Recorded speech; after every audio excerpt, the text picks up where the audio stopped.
What's up, ladies and gentlemen? We are sitting in a 2023 Acura MDX, and today I'm going to teach you how to use the adaptive cruise control system with the low speed follow, and we will also touch on the lane keeping assist system. Now, what the adaptive cruise control with the low speed follow does is the car is able to lock on to the vehicle in front of it and then speed up and slow down with that car.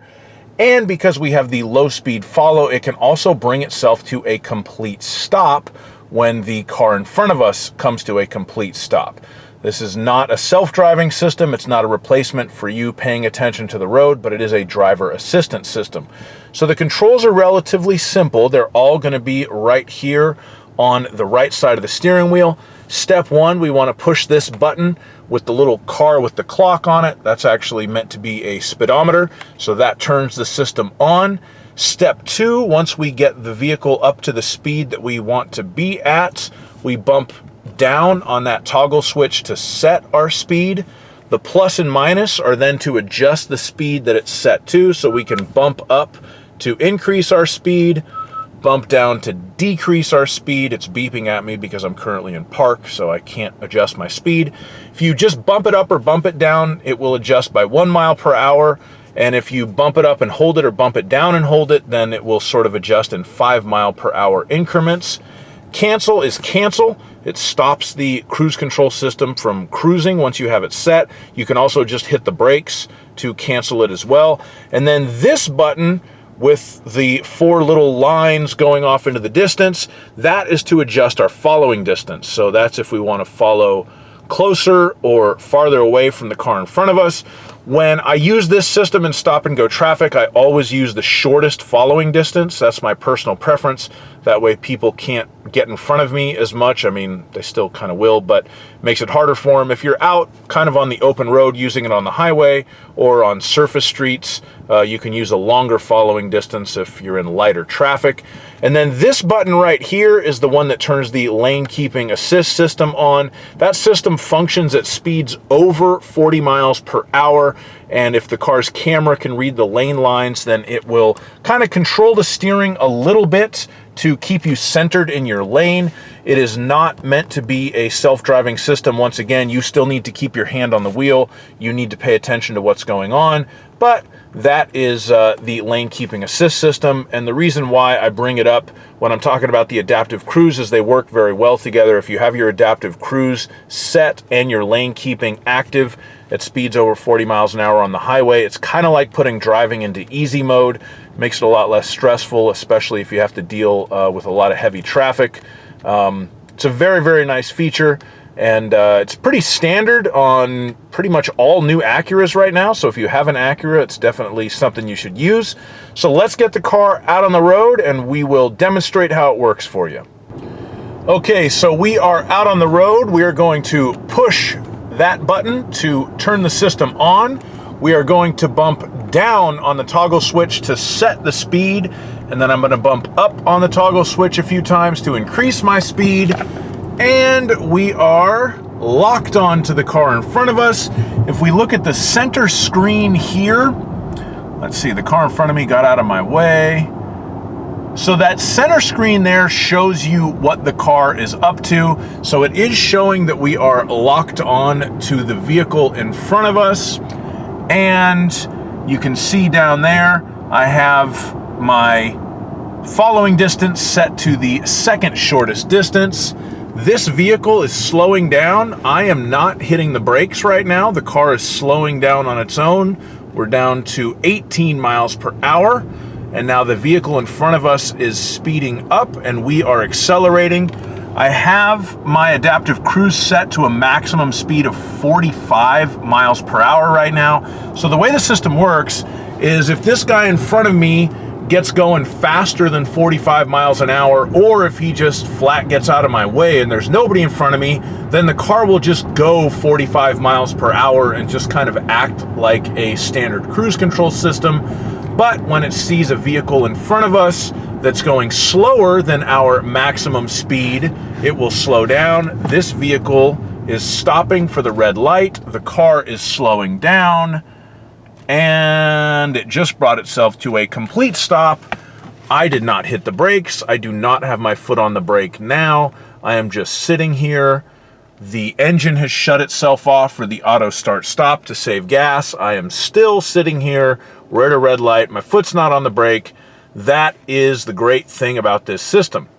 Now, one thing I will note, if this light had turned red, but there was no car in front of us to be locked onto, we would have blown the red light because the system does not read red lights. So if you see a red light and there's nobody in front of you or the person in front of you is not stopping, you have to stop on your own.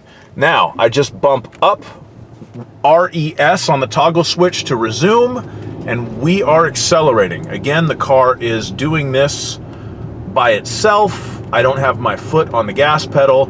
All I did was bump up on the RES resume toggle switch, and once again, the light is turning red, and because the car in front of me is stopping, the Acura is stopping itself as well. So that's how the system works. Now, when I make these how-to videos, I do it on surface streets because with traffic lights, it's a lot more common for the vehicle to come to a complete stop. I don't normally use this system on surface streets. I primarily use it on the freeways, either at freeway speeds or in stop-and-go traffic. Really, it's stop-and-go traffic where it does its most phenomenal work. If you have a long commute or a commute with a lot of traffic, or you just get stuck in traffic every now and then, it really does take the stress out of it. Now, one thing I will mention is pay attention to what type of vehicle you're following. The example I always use is a flatbed truck with nothing on the bed of the truck. And the light turns green, the car in front of me moves. I just hit the gas pedal that time, and we are proceeding forward. So again, the car is now accelerating on its own. I didn't kind of leave my foot on the gas pedal, I just tapped it. That's another way that you can control the system if you need to get moving again. But anyway, back to my example of the flatbed truck with nothing on the back of the truck.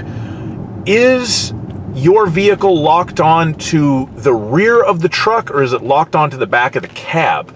So if you're following some weird shaped vehicle like that, or some kind of trailer that's kind of wonky, just pay attention and, you know, either disable the system and drive yourself or increase your following distance.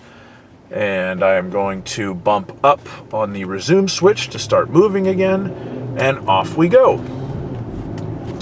So just pay attention again. It's not self-driving. You still need to watch the road. You need to keep your hand on the steering wheel. You need to be ready to react if somebody cuts you off like that. And he's now getting out of my way. Okay, now here's a perfect example. Nobody in my way. I got a red light. I have to hit the brake. So I am hitting the brake to bring the car to a complete stop. I would have blown that red light because we weren't locked onto a car. So that's something else to pay attention to. And that's pretty much the basics. I'll turn the lane keeping assist on. That's this button right here.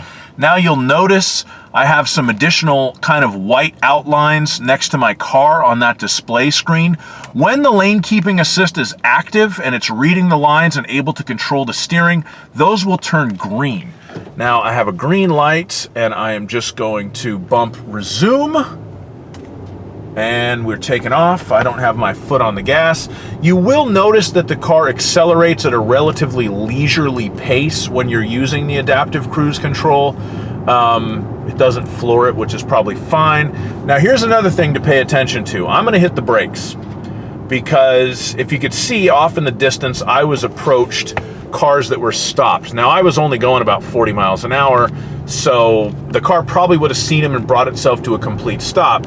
But it's something to pay attention to. The adaptive cruise control, it's not meant to be driven towards a stopped object and then have the vehicle bring itself to a complete stop. Now the vehicle may very well bring itself to a complete stop because obviously this car is equipped with the AcuraWatch system, so we have forward collision alert, collision mitigation, braking, etc., but just don't test it. And really where it makes the biggest difference, if you're out on the highway and you've got the cruise control set to 65 or 70 miles per hour, and I'm just going to hit the gas, tap the gas pedal, real quick, and now the car is accelerating on its own. If you're out on the highway and you're doing 65, 70 miles an hour, and all of a sudden the traffic is stopped up ahead and you're not locked onto a vehicle, just hit the brakes. Hit the brakes, take control of the car, and you know, it's easier that way. Just keep it clean. You still have to drive the car. One other thing to look out for potentially is if somebody cuts you off really sharply from the side, just again, hit the brakes. The vehicle is primarily looking forward, not necessarily to the side. So just don't put yourself in a situation where you're going to end up in a clickbaity internet article of stupid driver was relying on car to drive itself and crashed into a school bus, or, you know, just hit the brakes. It's okay. But with all that being said, it is a great system. It works extremely well in these Acuras. And like I said, in stop and go traffic, heavy traffic, or just highway driving where you want a little bit of assistance so that you can relax a little bit while you're driving, it is a great system, but you still got to watch the road. You've still got to keep your hands on the wheel and be ready to react to any potential hazards out there. And that's pretty much all I have to say about this. Please feel free to try it out in your own car. If you do have any questions about it, put them down in the comments. I will do my best to answer your questions. I really do appreciate you watching my video. If you liked it, please like the video, subscribe to my channel. Have a fantastic day, and always drive safely. Bye-bye.